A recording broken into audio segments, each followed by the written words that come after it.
Sveiki, noriu su jumis pasidalinti nuostabia formulė.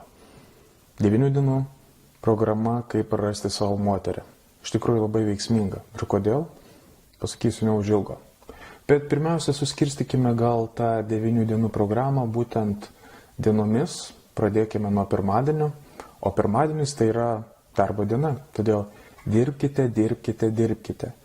Grįžote iš darbo, atsidarykite kompiuterį, toliau rašinėkite kažką, skambinėkite, moteris jūsų paprašo pagalbos. Ne, jūs pasakėt, brangioji, dabar turiu darbą, kiek vėliau.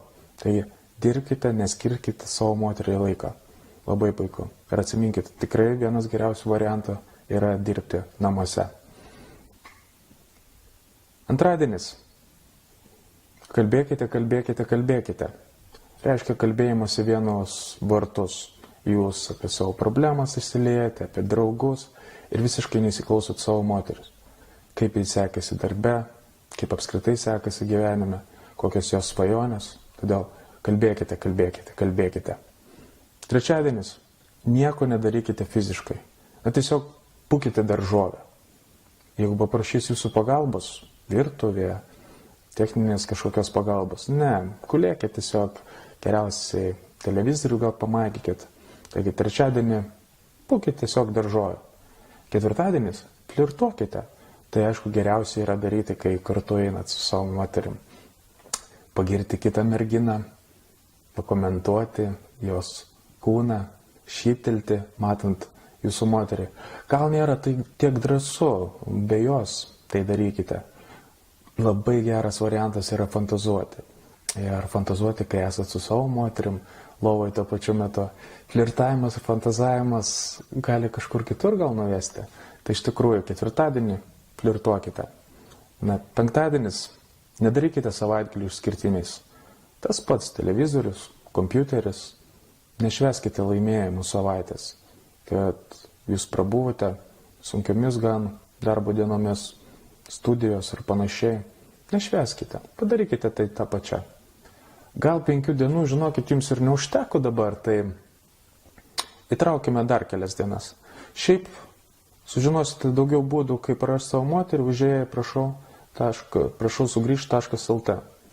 Na ir įtraukime ir šeštadienį. O šeštadienį išleiskime daugiau pinigų neuždirbame. Prispirkime, ko mums nereikia ir apie visą tai nesakykime savo moteriai.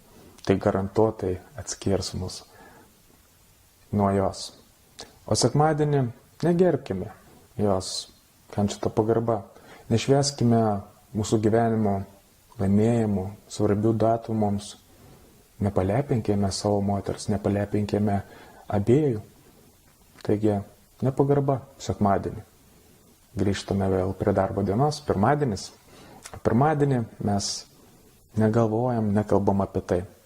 Tai yra, turime kažkokių problemų, gal kažkiek prisidirbam, nekalbėkim, gal išlysim, gal visą tai praeis paprastai.